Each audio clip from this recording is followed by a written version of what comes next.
What's up, guys? Welcome back. So the last few days we've been working on the Chevy, getting it basically daily drivable. It's like one brass fitting away from being completely daily drivable. The T-Bird's next up on the chopping block. It's actually not too far from being drivable as well. But today we're going to be working on the Jag. You know, if you follow along, the last few episodes have been all about putting the new camshaft that Comp Cam sent us inside the Jaguar.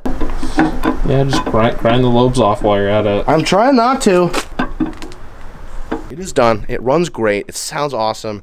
It's quicker too. But today's all about a little bit of maintenance that we have to do on the Jag and get a few things fixed. Simple stuff, but I do need a few parts. But we're going to be going to Walmart today to see if they have what we need to get the job done. After doing the cam swap, I mean, we changed out so many parts. Let me open up the hood. We changed out so many parts that, you know, essentially we just kind of need to do a once over and go through a lot of the little things just to kind of, you know, get it running 100% perfectly. I mean, we tore this motor down to basically a short block. I mean, just the block with the rotating assembly in it, and, you know, and now it's back in the car. So there's always going to be a few little things that need to be changed and kind of fixed. For starters, I need to add a little bit more transmission fluid. I want to change out this thermostat housing because I got this really cool new one. Look at this thing. So this basically has a dual port input. So you can put your sending unit for your gauge on one of these, and then you could use something like this. And this is basically something that's, you know, lives inside the engine bay. And I could put this in as well. So that way, you know, I've had a lot of coolant issues and overheating issues in the past. And it turns out a lot of it has stemmed from the gauges themselves. So by using that, I'll be able to kind of, you know, double check my gauges and make sure they're reading a similar number. So that's one of the things I want to do. Add transmission fluid, and also see this really crummy brown corner of the engine bay? Hold on, let me see if I can. See how crummy that looks? Well, I have a really nice panel. I got to rivet back on there. That's just a port that I can access the interior if I need to run any wires. So that's the plan. Let's get started. All right, so first things first, we gotta get this air cleaner off, and then we can kind of tackle some of the carb adjustments that I gotta make, as well as the thermostat housing. There we go. Okay, next up is getting this hose off. Perfect. No leaks so far. These things are on here kind of tight. There we go. All right. You can see my beautiful RTV job I did last time. Okay, there we go. There's the old one. There's the new one. It's a little bit different of a shape, but I can make it work. All right, here we go. So here's the old one. Thermostat is still stuck inside of it, and there's the new one. So let me take one of these pipe threads out, throw in this little guy. We'll throw this in, we'll RTV this up. I got a brand new gasket. I actually got two different choices. This one looks a lot better, and it's Felpro. This was the generic one, came with the thermostat housing. So let's get that sensor in there. I gotta go clean off the surface on the intake manifold. We'll mate it together and we're good to go. Pretty simple stuff. Okay, so I'm gonna take a razor blade, pop this thermostat out. It's kind of glued in with some RTV, if you could tell.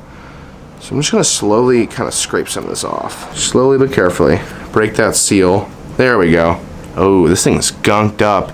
That is not good. Should not be that gunked up. We're gonna do a lot cleaner of a job. I have a much better gasket than I did back then. Won't be needing this old one anymore. Yeah, look at all that. We gotta take all this RTV off. That is not good. Look at that. Oh. Okay, that took me way too long, but thing is completely cleaned off now. Good to reuse. Now I want to get one of these pipe threads out. I'm going to leave my temperature gauge wire going into the intake manifold, and I'm only going to use one of these, but I'll probably go ahead and seal up the other one. Wow, it's literally the biggest Allen key that I had. Oh. Okay, we'll take this one out. There we go. Yeah, I can tell there's absolutely no sealant on this right now. And a different size Allen key for the other one. There we go. Just going to go ahead and take some of this goop. That ought to do the trick. Slowly just... Okay, here we go. I'm going to put this thing with the thread sealant back in, just to ensure there's no leaks. All right, just nice and snug, nothing too crazy. And now I will do the same to the gauge. We'll thread this bad boy on. Okay, there it is. I'm gonna take a wrench and just try to snug this thing down just a little bit. Again, nothing too crazy. You know, when you're dealing with coolant, you don't need to go crazy hard on all these threads. Really just to get it snug, just to make sure the thread sealant does its job. It's in there, it's snug. You can see that the actual gauge has a little probe that sticks out on the bottom.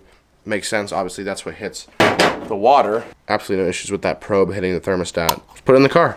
All right, boom, there we go. It is now snug and it's tight on there, but if you can tell right here, because it's coming off at a different angle, I'm gonna need to cut this hose about right there so this will slip on properly. and then we'll be good to go and drive. Head to Walmart and get the last few things I need. Last thing before we start this bad boy up and get it on the road is I've noticed that with the camshaft, it doesn't like to start in the morning when it's cold, when the engine's not at operating temperature. So one thing that I could do is basically, this is my electric choke on the Holley carburetor, but I can now rotate this cap to kind of help better adjust how long the choke stays open. Which is what I'm gonna do, because right now the choke falls off so fast, which was fine before the cam. But now that I have the cam, I need it to warm up a little bit more before that choke comes down and it fully opens up. So what we're gonna do here is, it looks like, if you look at the marks on the carburetor, it looks like my mark is all the way to the right. So we're gonna move it a little bit to the left and hopefully see if that makes enough of a difference. We'll go just a few notches. All right, it's time for a cold start. I'm gonna set you guys up on a tripod so you can hear it.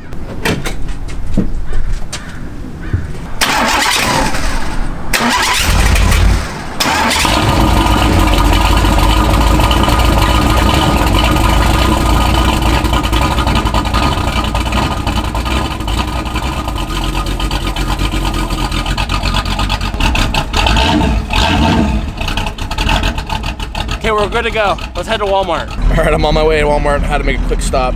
You know how it goes. Essentials.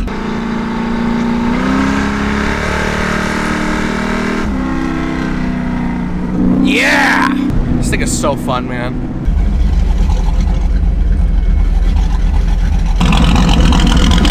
So I made a quick pit stop. If you've worked on any old cars or maybe even a new car, you know that, you know, when you do hose clamps and stuff like that, it's a little sketchy. So I'm gonna take a quick second just to double check all the connections, make sure nothing's leaking.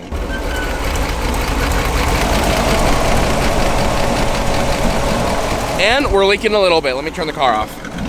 I'm glad I stopped, because looks like we are leaking a little bit. Nothing crazy, but it's either coming out of the flange, it could be coming out of the new threaded gauge, or this hose clamp. So I'm gonna take a quick second to kind of just stop and look at it real quick. Coolant's pretty pressurized. If it was leaking a lot, it would be spraying all over the engine bay, probably onto the headers and smoking, and I didn't notice any of that.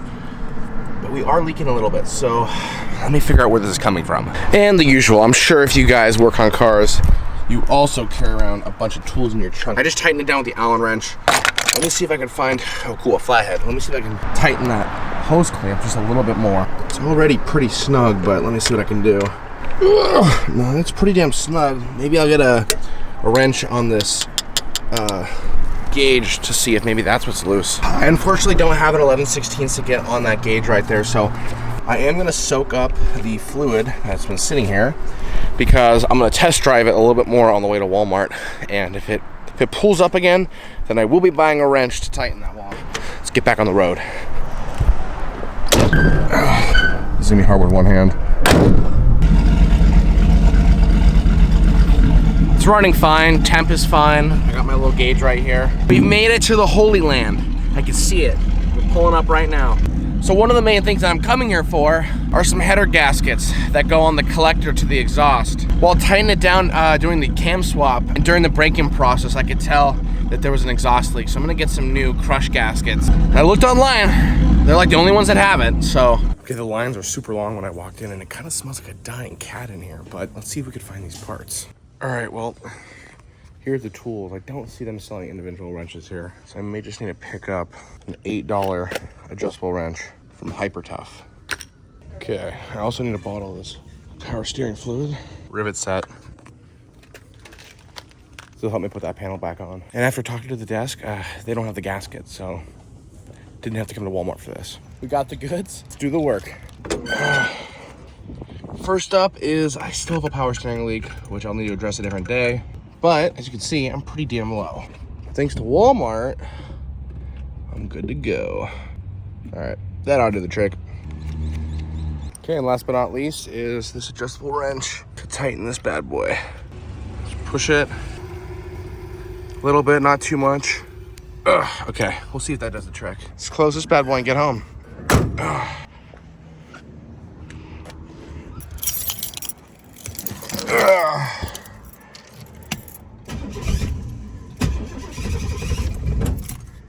Oh, come on.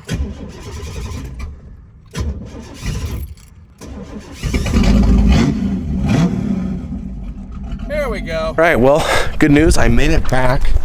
And as you can see, I tightened it. That is just residue from last time it was wet. So we are successfully no longer leaking coolant. So you saw me get those rivets at Walmart, and that's for this piece right here. Let me show it to you. So here's the piece that originally went there, a little cutout for all the wires. And basically, I just need to drill out these old rivets and put the new one in. They didn't have my exhaust gaskets. I'll have to special order those online. That's what I probably should have done from the start, but let's do this.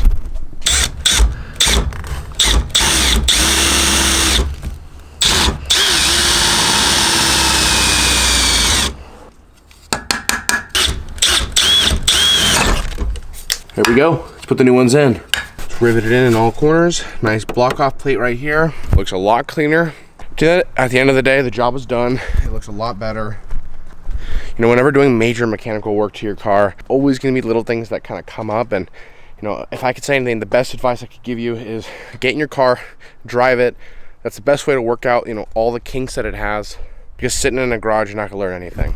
There we go, guys. The General T is done for today. I worked out all the kinks that I can. I'm sure there's gonna be more that are gonna come up. If you wanna see some T-Bird content, wanna see some Chevelle content, stay tuned because very soon you're gonna get both of these cars on the channel.